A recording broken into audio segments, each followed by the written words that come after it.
Brazil's biggest city, São Paulo, has a black secret. I actually discovered 5 of them. This city was shaped in part by black people. Churches, plazas, neighborhoods. Did you know it had an enslaved architect? And yet, most of their contributions are hidden in plain sight. People might walk by these spaces every day with no idea who built them or why they matter.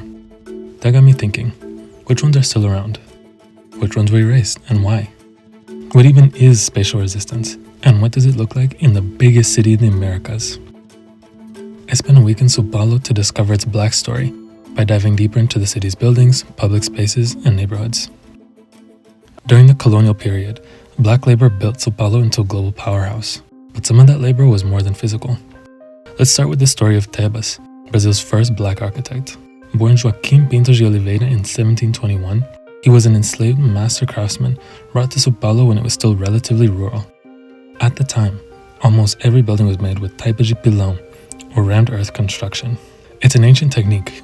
You take damp clay mixed with sand and gravel, pack it between vertical formwork, and stamp it down layer by layer until it hardens. But as the town's economic power grew, it wanted a more long-lasting building method. Enter Tebas. He was trained in something different, cantaria. It's a Portuguese craft of stone carving to precisely shape and fit blocks together. It requires years of apprenticeship and precision tools, and Tebas mastered it. Take a look at the facade of the Igreja do Terceiro Ordem do Carmo, the Church of the Third Order of Carmel, in the city center. It's a neoclassical design, with its base having a rougher stone that transitions into more refined arches and pilasters, or decorative columns, on the upper levels. Tebas designed and carved the ornamental stonework, including these arched pediments above the windows. But here's what makes him truly revolutionary. He was prolific. His works are scattered across the city center. He helped design and construct the facades of the Igreja São Francisco, the ornamental stonework on the facade of Mosteiro de São Bento, even the city's first public water supply, the Chafariz da Misericórdia, or Fountain of Mercy, channeling water from the Anhangabaú stream, demolished in 1866, but designed and built by Tebas. He's an example of spatial resistance through mastery, using his craft to define and create spaces that would otherwise reject him. His impact on the architectural evolution of São Paulo was undeniable. His craftsmanship influenced São Paulo's new wave of urban architecture, but after his death in 1811, his name disappeared. For over 200 years, these buildings stood with no mention of who helped build them. It wasn't until 2018 that the São Paulo Architects Syndicate officially recognized Tebas as an architect. And this representative statue of him was inaugurated in 2020, placed across the street from one of his designs. But even with his skills and influence, not even Tebas was allowed into the spaces he helped create. All black people, enslaved and free, were barred from worshiping in the main churches. So what did they do about that? São Paulo has 2 historic black Catholic churches. Most Brazilian cities only have 1. But why did black people need their own churches at all? In colonial Brazil, churches weren't just buildings, they were social organizations. They were run by Irmandades, or religious brotherhoods. Think of them like guilds, groups of people from the same profession, ethnicity, or social class, pooling resources to build and maintain a church. White brotherhoods got grand churches like the reconstructed Gothic Sé Cathedral, but black brotherhoods, made up of both enslaved and freed people, were banned from these churches. So they formed their own Irmandades. They pooled the money and spare time they could to build their own sacred spaces. This is Nossa Senhora do Rosário dos Homens Pretos, Our Lady of the Rosary of Black Men. It has an eclectic exterior, combining elements from the Renaissance, Baroque, and Neoclassical movements. The interior is decorated with a similar mix of styles. These thick columns support arches that hold up the sweeping vault overhead. Built by black hands for black worship. This is an example of spatial resistance through collective faith. Community-built sacred spaces that preserve black spirituality and hold the community up as a result, even if it means rebuilding. I was shocked when I learned that this isn't even the original church. During the 20th century, São Paulo was modernizing. The city wanted to upgrade its image, and this church was in its way. It used to stand about a mile west, at what was then called Lago do Rosário, now Praça Antônio Prado. So what did the city do? They ordered its demolition. The Brotherhood fought for compensation and land at the Lago do Paissandu, and they rebuilt. Between 1904 and 1906, they built the church that stands today, a physical record of displacement and persistence. The other black church in São Paulo, in the Penha neighborhood, is still in its original location. over a century of urban transformation around it, and it's still there. But the same displacement story happened in Guarulhos, just outside São Paulo. 2 black churches, 2 demolitions, and 2 reconstructions. The city wanted to erase black presence from the center. Instead, it revealed black resilience. But Catholic churches weren't the only sacred spaces black people built. African religions found a way to survive persecution too. Look at this building. From the outside, it looks just like a house. But this is actually a terreiro, a temple of the Afro-Brazilian religion of Candomblé. It was illegal to practice for centuries, even after slavery being abolished in 1888.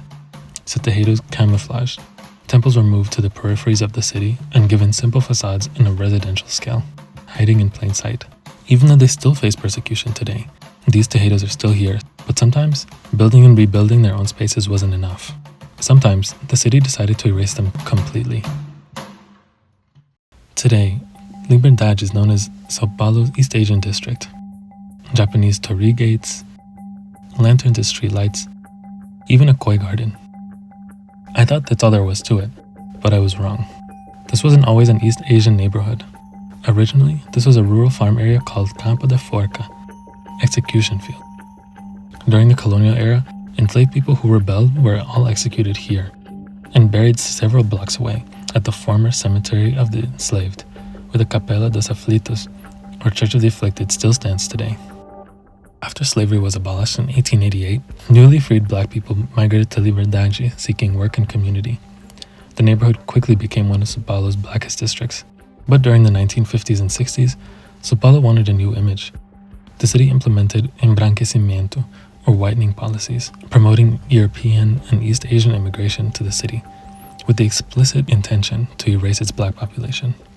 And the policy informed the built environment too. In 1912, Japanese immigrants began settling in Liberdade, and during the mid-20th century, the East Asian community grew. The city leaned into those changes. Even the metro station was renamed from Liberdade to Japão Liberdade. The neighborhood narrative was reimagined, with the black population written out of it. This neighborhood is a great example of the beautiful diversity in São Paulo, but it's also important to remember what it was built on top of. Look at this church, for example. Igreja Santa Cruz das Almas dos Enforcados, the Church of the Souls of the Hanged. It stands right across the site where soldier Francisco José das Chagas, or Chaguinhas, was executed for leading a revolt demanding better wages for soldiers. The rope tied around him broke 3 times in a row, causing the people watching to shout Liberdade to set him free, which is where the neighborhood name comes from. But the message remains. Erasure doesn't always mean destruction. Sometimes it just looks like rebranding. The buildings and street signs tell one story, and the ground beneath them tells another. But not all of São Paulo's black stories in the past. Check out this building in Ibirapuera Park. It's the Museu Afro-Brasil, home of the biggest collection of art, history, religion, and culture of black people in the country. It was founded in 2004 by Emmanuel Araújo, an Afro-Brazilian artist and curator. The Manuel da Nóbrega Pavilion was designed by Brazilian architect Oscar Niemeyer in 1959 for São Paulo's 400th anniversary celebration. An example of mid-century Brazilian modernism, it was originally called the Palace of Nations and served as São Paulo City Hall from 1961 to 91. Its main service years were during Brazil's military dictatorship, where racial inequalities from the aftermath of slavery were downplayed to promote an image of a Brazil free of racism. But here's the irony. It now houses the very history and culture that era tried to rewrite. But what surprised me was just how much black art lives outside those walls. In 2007, São Paulo banned outdoor advertising. It was still one of the only cities in the world to do so. No billboards, no corporate logos on buildings. The result? A blank canvas. Today, the city has thousands of murals, graffiti, and other street art spread all over. This mural is the portrait of Carolina Maria de Jesus, one of the most important authors in the country. These aren't hidden in galleries. They're on major avenues and boulevards, where hundreds of thousands of people see them every day. This is spatial resistance through occupation. The urban fabric itself becomes exhibition space for black visibility and expression.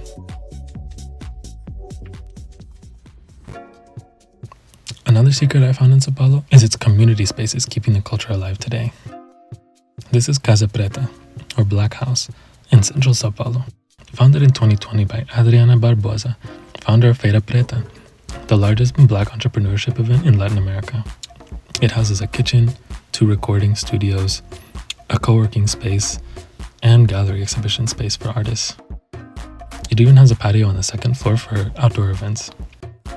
Casa Preta supports Black entrepreneurs in the city, offering co-working spaces, business mentorship, and digital resources. It's not just preserving culture or promoting entrepreneurship. It's creating space for the future of Black community. 20 minutes away in Campos Elíseos, there's another space, Aparelha Luzia, doing something similar. It's considered an urban Quilombo, a contemporary take on historic free Black communities. Original Quilombos were free Black towns formed by enslaved people escaping during the colonial era. They fled to the jungles and mountains to live in rural, autonomous communities. Some of them still exist today, the descendants of those who founded them continuing their legacy. Urban Quilombos express that similar spirit of freedom, serving as safe community spaces for Black people to express themselves. The space hosts art exhibitions, live music, political debates, educational courses, and even community meals. A Black cultural and political center in the middle of São Paulo. Ancestral spatial resistance echoed in modern times. São Paulo has a Black story as massive and complex as the city itself. Despite erasure and gentrification, Black people have resisted erasure by creating space for themselves here for over 500 years. Spatial resistance has taken on many forms, between mastering a craft that redefined the city, to forming collectives to build and rebuild out of faith, even culturally occupying public space. But a common thread ties them all together. The Black people of São Paulo have woven themselves firmly into their urban fabric through religion, art, food, and culture. And they continue to do so today. These buildings, public spaces, and neighborhoods tell that story, even if it's hidden just beneath the surface. If you enjoyed and want to unearth more Black city stories like this one, subscribe. São Paulo is just the first stop. Thank you so much for watching, and I'll see you in the next stop, Rio.